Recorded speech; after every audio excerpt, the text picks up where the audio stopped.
Welcome to Charge Overland, everyone. In this video, I'm going to show you how I've set up my R1T for overlanding and long camping adventures. I just got an iKamper Skycamp Mini 3 rooftop tent, as well as a bunch of other gear, and I'm going to walk you in depth through all of that.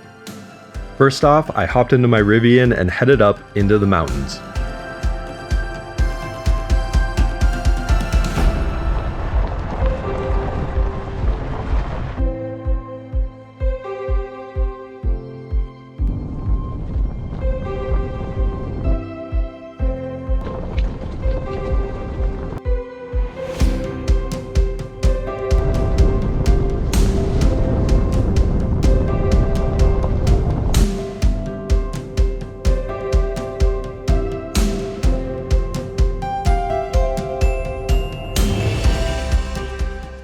So I've been working on getting all the right gear and getting this truck set up for all sorts of overlanding and camping adventures. I want to walk you guys through my iKamper Skycamp Mini 3. I'm going to show you what awning I'm using and also go into some of the other gear that I've got set up in the vehicle. All right, let's get started.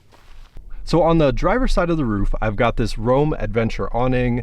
This is a pretty basic awning, but it does a job of just providing a little shelter if weather conditions are not great or if it's really hot out.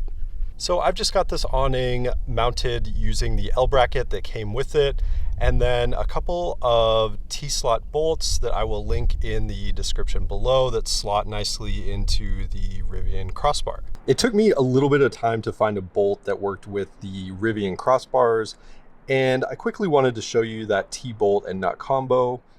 It's an M8 bolt that I bought online, and then I got the locking nut and washer at Home Depot.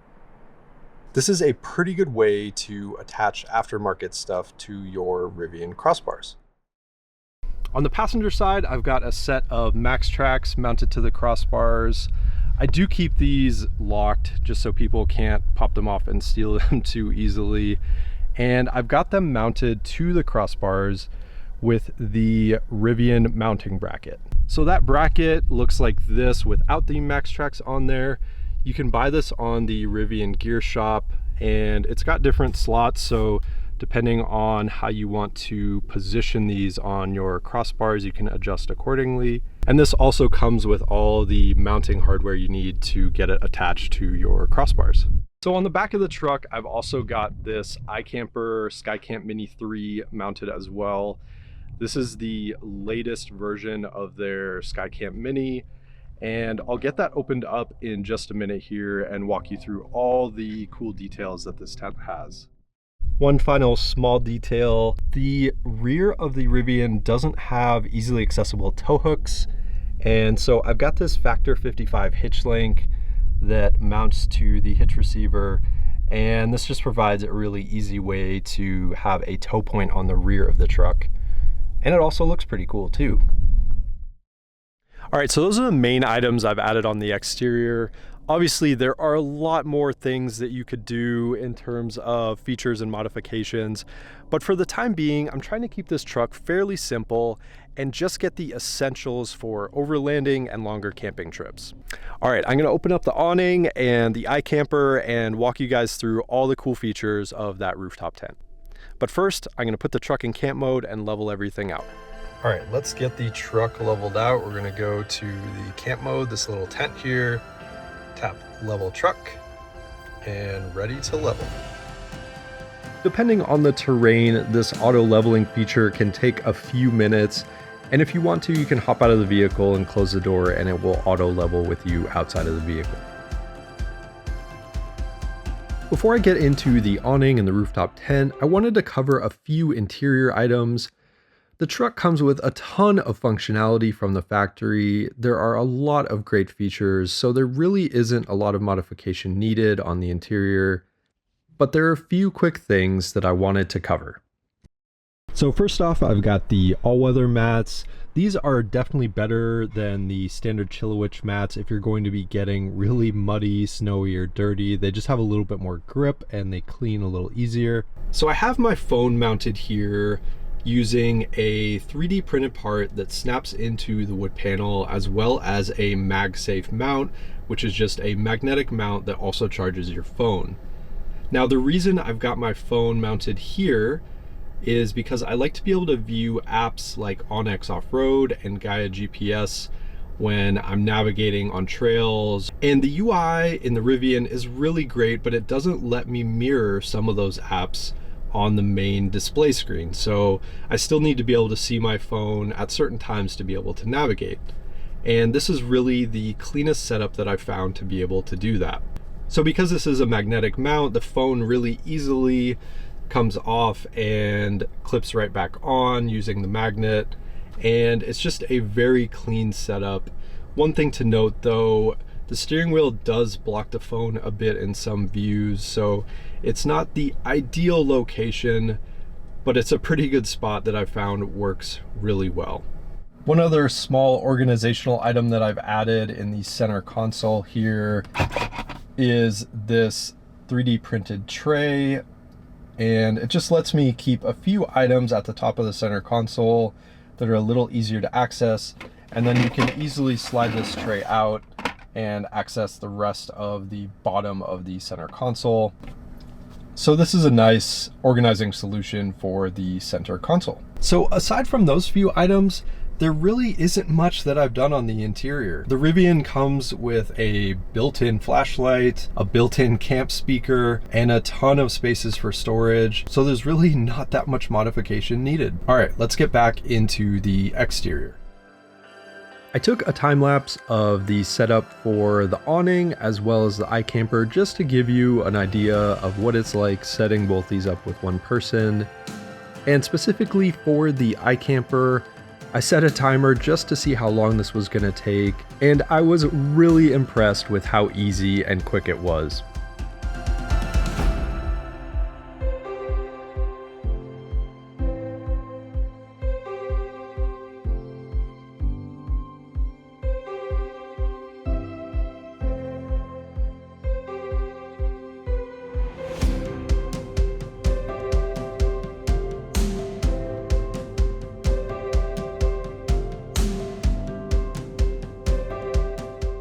So this awning is fairly simple. There's some bigger like 270 awnings that you can get that extend all the way around the truck, but those require a little bit more complicated setup.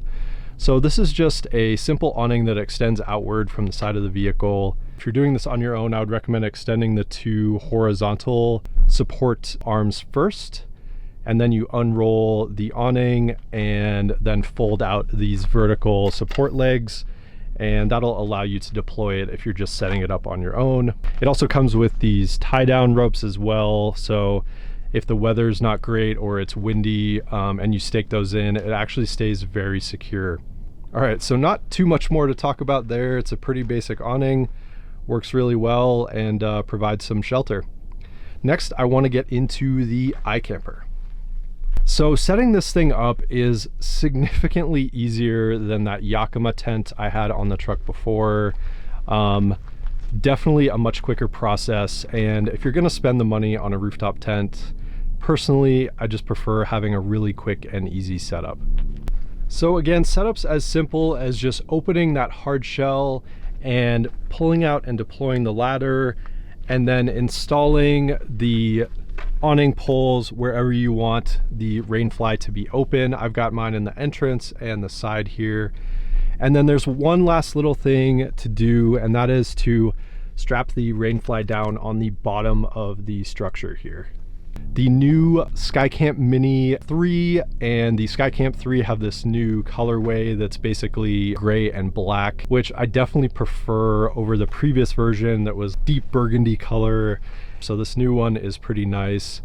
And then this tent has this hard shell on one side, and the great thing about this is you can point that into the wind, and if it's a really windy night, that does a lot to keep the tent from shaking and rattling. So this is one of the big features of having a flip open hard shell tent like this. To attach it to the crossbars, there's a set of these brackets, and they clamp on really easily to the Rivian crossbars.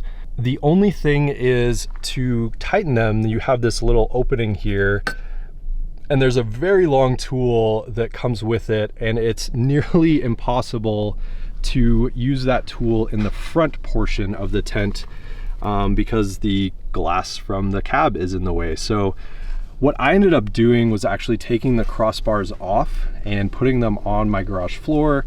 I measured out the distance between the two crossbars just to make sure they were set up as they would be on the truck. And then I just installed the tent in my garage on the crossbars and then plopped it on the truck, and that worked really well. So again, it's got that hard shell on one side of the tent, and then right now I've got the rainfly on there, but you can actually take this rainfly and fold it back if you don't want it. So you've obviously got the opening where you enter into the tent here, and then on either side there's a window. This one I've got the awning poles set up, and it just holds the rainfly awning portion out. But there's actually another cool feature that I'll show you on the other side. If you can't use these poles, there's a nice way to open up this awning. So the ladder on this thing is very stable. I like how they've angled the steps.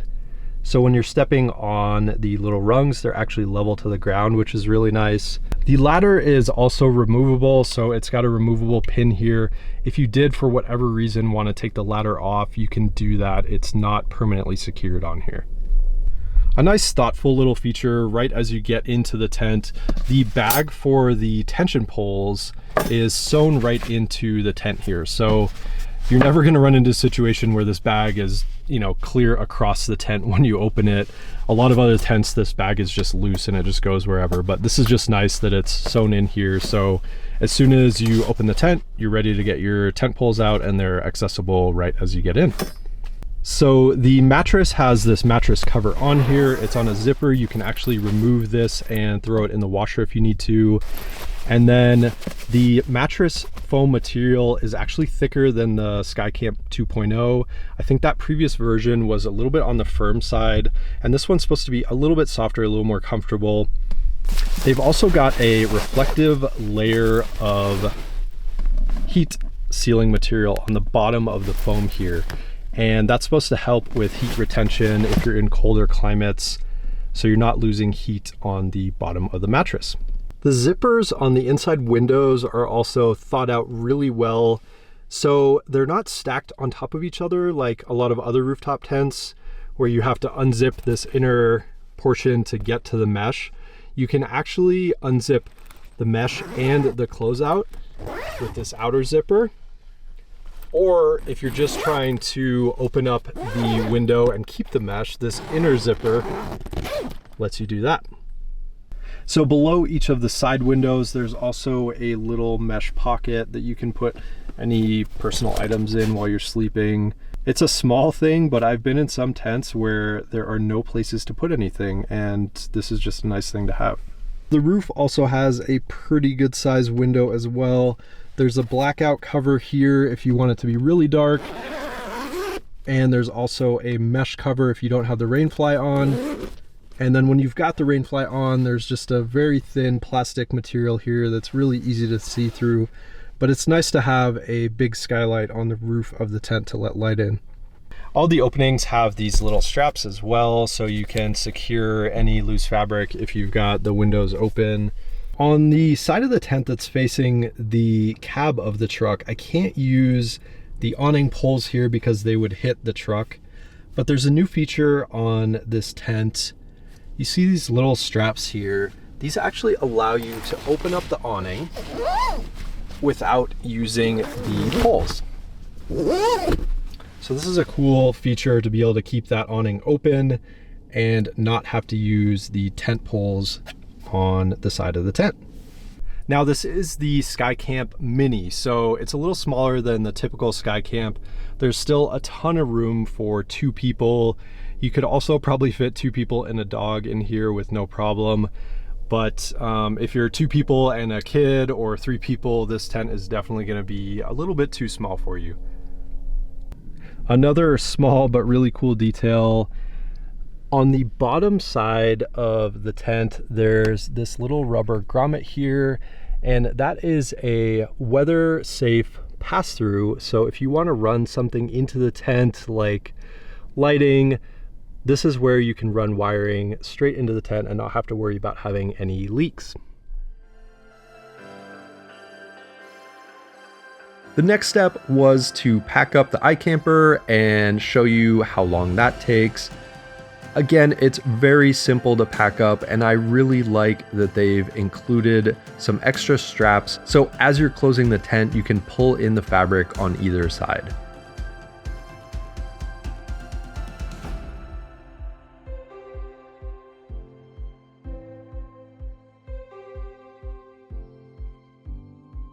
All right, now that I've got this closed back up, there's one other thing I'll go through on the outside of the tent, and that is the latching mechanism. There's two of these on this side of the tent, and you've got a key that lets you unlock and open this latch. The previous version of the SkyCamp, I believe, had the latch and the lock on the underside here, and it made it very difficult if you had crossbars to access. So this one is way easier to access. And another nice feature is the portion that this strap hooks into is adjustable. You can see it's on threads there. And this allows you to adjust it to make it as tight or as loose as you need to. If you've got extra gear in the tent, this will allow you to loosen this up and still be able to close the tent. So as I was filming this video, a helicopter buzzed by fairly low off in the distance, and a couple minutes later it circled back around. It ended up being an Army helicopter that looked like they were doing some training exercises, or maybe they were just coming to check out the Rivian. Either way, it was pretty cool to see this while I was filming. Now, in terms of where I store the rest of my camping gear, in the front, I've got these REI Packaway fabric bags. I've got a few of the 25-liter size ones, as well as the 15-liter. These fit really nicely in the front. I keep my large water container in here, as well as a small Jackery power bank.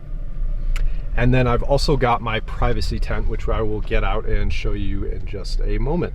Now, in the cabin of the vehicle, I really don't need to put much because there's so much extra storage in this truck in a lot of places, but I do keep this REI Dufflebag back here with my clothes and personal items. I'll store dry food and some basic cooled stuff back here, as well as my camera gear, but there's still a ton of space on the interior with all the other storage that this truck has. In the gear tunnel, I've just got a couple camp chairs as well as foldable tables. And then in the back of the truck, I've got a Yeti 65 cooler. This fits really nicely under the tonneau cover, and it just slides out pretty easily. So that's an easy way to access a cooler. I actually haven't found many powered coolers that fit under the tonneau cover because this height is pretty low. So for now, I'm just using this Yeti. It actually works really well, and it's a much more affordable version than having a Dometic or one of the powered coolers. Then next to that, I've got a couple of these Husky bins. These are great for storing stuff because they have a clear top so you can see what's inside. And again, these ones fit really nicely in the back of the truck bed. So I've got two of those Husky bins. I just slid this one to the side here. This is the second one. And then on top of that, I've got a Jackery solar panel that I will hook up to that portable power bank. So these are the 20-gallon Husky bins. You can pick them up at Home Depot, and they come in a couple different colors as well. And behind those Husky boxes, I've got a 95-liter Roam Adventure case. I use this for firewood as well as trash. And I've also got this little orange string attached to it, which makes it really easy to pull out. And this case fits just behind where the spare tire opens up, so I can still access that if I need to. One last item that I store on the passenger side of the gear tunnel is this lovely bucket here. And this serves as a toilet. It's got a toilet seat on it. And this is what I'm using as a mobile bathroom and kind of changing station. It's a Wolfwise privacy tent that I got off Amazon. And it's really kind of a simple thing, just a big stand-up tent. It pops up and deploys really easily. And one thing I like about this one is it's got a window on the inside. And it's also got a skylight, so you can vent some air out and have some views while you're going to the bathroom. All right, that covers my setup for my Rivian R1T. If you enjoyed this video and found it useful, hit the like button and subscribe to the channel. In a few days, I'll be heading out on a multi-day adventure with this truck and should have some awesome content to share with you. Stay tuned and thanks for watching, everyone.